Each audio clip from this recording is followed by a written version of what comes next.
Tere! Mina olen Randmar Tuulemäe. See video räägib, kuidas on Eestis arenenud lõõtspillimängu stiilid läbi 3 sajandi. 19. sajandi esindajaks valisin ma endale August Epo. August Epo kasvas üles 19. sajandil ning tegemist on kuulsa Eesti pillimeistri ja lõõtspillimängijaga. Temalt pärinevad Eesti vanimad lõõtspillid. 20. sajandi stiiliks valisin ma enda õpetaja Martin Mülleri. Ta kasvas üles Miila külas. Kõige noorema 21. sajandi stiili analüüsiks valisin ma endale Rasmus Kadajomaa loomingu. Ma valisin tema, kuna ta sai 2019. aasta pillimeheks. Vaatame, kuidas on lõõtspilli mängutehnika arenenud läbi 3 sajandi.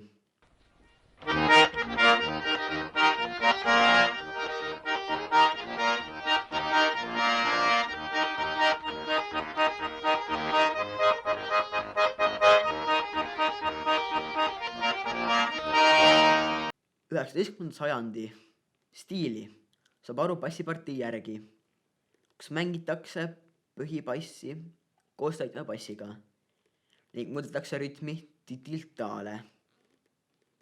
Ikka jätakse löök vahele.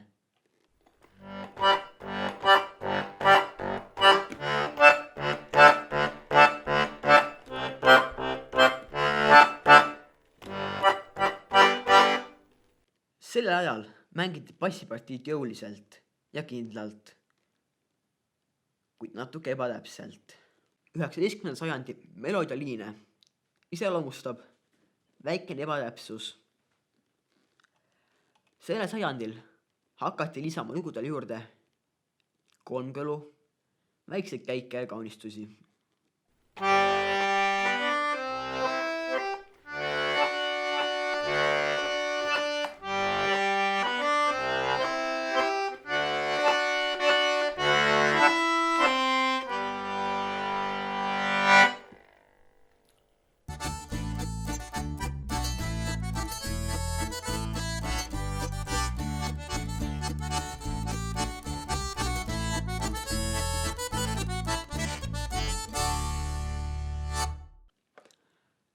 Sajandi mängutehnikat võib ära tunda siis, kui loos on kuulda pehmet bassi, mis aitab ära võtta loolt raske kõla.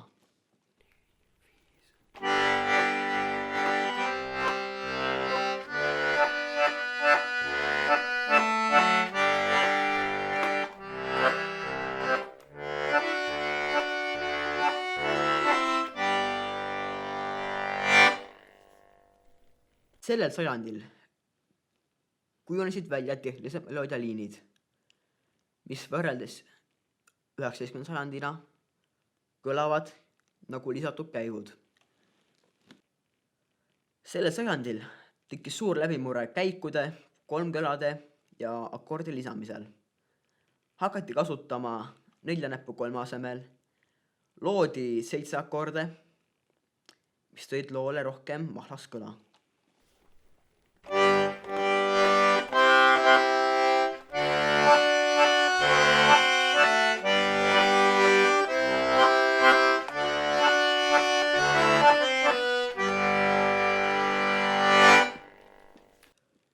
Nagu on kuulda, siis selle sajandi mängutehnikale sarnane iseloom on see, et bassipartii põhibass on kindel ja jõuline, aga täitva bass jääb tahaplaanile.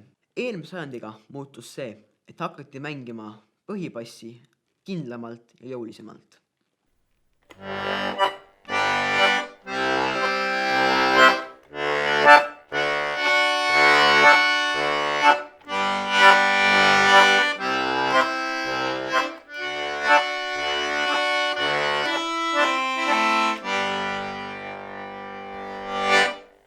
Sellel sajandil muudetakse bassipartii helitugevust, et tekitada lool väikene muutus.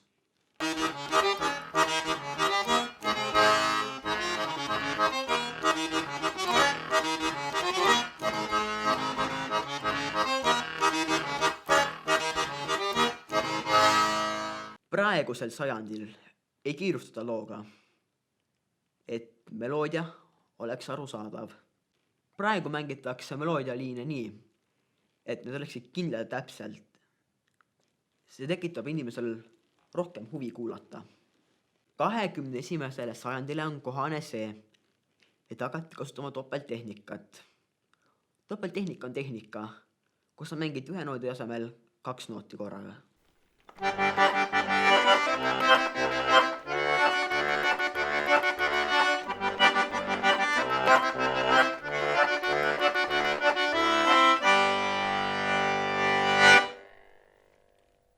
Sellele sajandile on omane see, et ei mängita enam käike, kolmkõlasid ja kaunistusi nii tihti, vaid kasutatakse topelttehnikat. Sellel sajandil võetakse loolt ka tempo maha, et mängida peale seda üks väike käik või kaunistus. Nüüd üks lugu, mille käigus proovin näidata lõõtspillimängu muutumist läbi 120 aasta. Ma mängin seda lugu 3 korda.